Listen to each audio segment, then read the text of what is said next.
Syria পরিস্থিতি নিয়ে কথা বলতে আমাদের সাথে যোগ দিয়েছেন নিরাপত্তা বিশ্লেষক অবসরপ্রাপ্ত এয়ার কমোডোর ইশফাক ইলাহি চৌধুরী। জনাব ইশফাক ইলাহি, আপনাকে স্বাগত। প্রথমে জানতে চাইব, খুব দ্রুততার সাথে সরকারি বাহিনীকে হটিয়ে দামেস্ক এবং আরও 3টি বড় শহরের নিয়ন্ত্রণ নিয়েছে বিদ্রোহীরা। এক্ষেত্রে এটা কিভাবে সম্ভব হলো এবং আসাদ বাহিনীর যে বিমান বাহিনী সেটার ভূমিকাকে আপনি কিভাবে দেখবেন? না, আপনারা যেটা বললেন যে আসলে সমস্ত বিশ্ব একটু অবাক হয়েছে। যদিও এটা ওই যে সুপ্ত আগ্নেয়গিরির মতো বললেন আপনি, যে দীর্ঘ 11 বছর ধরে এটা চলছিল। তো আপনি এখানে যেটা মেইন ফ্যাক্টর ছিল, ওকে আসাদ রেজিমকে টিকিয়ে রাখার রাশিয়া এবং ইরান।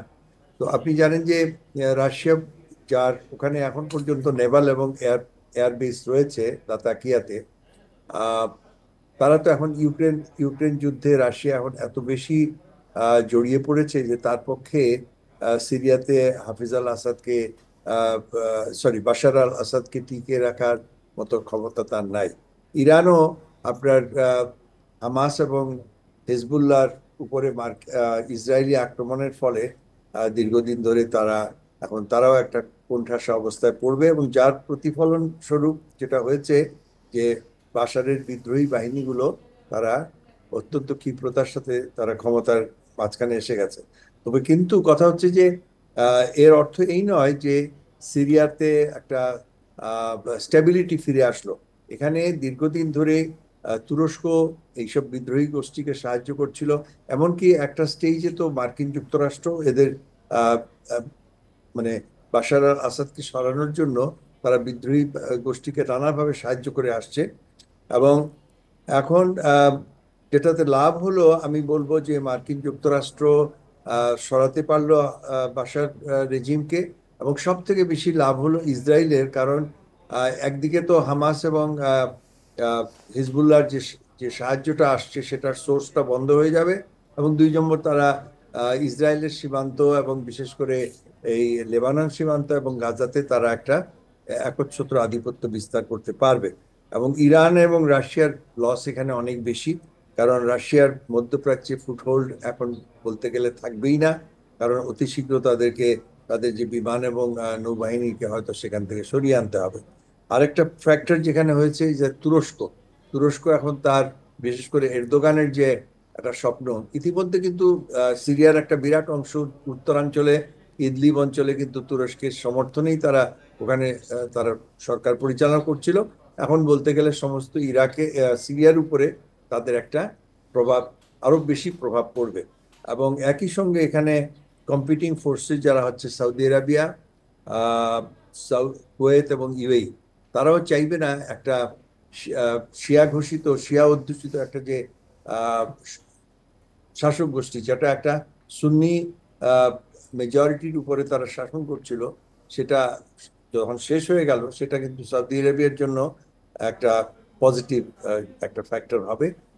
তো কিন্তু আমি মনে করি যে এই যে আপনি কুর্দিশদের কথা বললেন, তারপরে ইরাকে ইরাকে একটা শিয়া অধ্যুষিত সরকার, তার পিছনে রয়েছে ইরান। এরা সবাই কিন্তু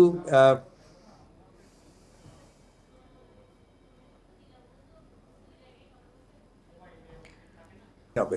আর একটা ইন্টারেস্টিং ব্যাপার হচ্ছে যে এই যে এইচটিএস, যেটা এককালে আইসিস এবং ইয়ের সাথে আপনার আল কায়দার সাথে জড়িত ছিল, যদিও তারা অ্যাপারেন্টলি বলে আসছে যে আমরা এখন সরে আসছি, কিন্তু ওদের যে নেতা এখন আবু মোহাম্মদ আল জোলানি, সে কিন্তু এখনো মার্কিন যুক্তরাষ্ট্রের টেরোরিস্টের তালিকায়, এবং উনার উনার উপরে 10 10 মিলিয়ন ডলারের ইউনো ইয়ে মৃত্যুপণ এখানে উনার হেডের মূল্য রয়েছে। তো এগুলোর সাথে এখন মার্কিন যুক্তরাষ্ট্র কিভাবে ডিল করবে? প্লাস এই সিরিয়ার ভিতরে কিন্তু পূর্ব সীমান্তে ইরাকের কাছাকাছি মার্কিন সৈন্য আছে, যদিও প্রেসিডেন্ট বাইডেন বলেছেন যে আমরা ওখানে ইনভলভ হব না, এবং ইয়েও তাই বলেছেন, বাইডেনও তাই বলেছেন। তারপরেও মার্কিন প্রশাসন হয়তো তার উপস্থিতি সেখানে কোনোভাবে বজায় রাখতে চাইবে, তার অ্যাটলিস্ট তার ইনফ্লুয়েন্স। রাশিয়ান বিগেস্ট লুজার্স, আর আমি বলবো সব থেকে বড় ক্ষতি হয়েছে আন্তর্জাতিক পরিমণ্ডলে রাশিয়া এবং ইরানের। আর সব থেকে লাভ হলো এই ইয়ে থেকে তুরস্ক, সৌদি আরবিয়া। এবং মার্কিন যুক্তরাষ্ট্র। রেজিম চেঞ্জ দীর্ঘদিন ধরে প্রায় চাচ্ছিল মার্কিন যুক্তরাষ্ট্র, সেখানে একটা সরকার পরিবর্তনের, সেখানে তারা সফল হয়েছে। কিন্তু ওই যে দীর্ঘমেয়াদী কি হবে, সেটা আরেকটা আইসিসি সেখানে জন্ম হবে কিনা, এবং আরেকটি আফগানিস্তানের মতো ইউনো তালিবান সমর্থিত একটা সরকার ওখানে, এই যে এইচটিএস যে কি ধরনের রূপ নিবে, সেটা আমরা কেবলমাত্র সময়ই বলতে পারবে। এই মুহূর্তে কোনো কিছু বলা খুবই ডিফিকাল্ট। তবে এখানে সংঘাত চলতেই থাকবে বলে আমি মনে করি। জনাব ইশফাক ইলাহি চৌধুরী, আপনাকে ধন্যবাদ।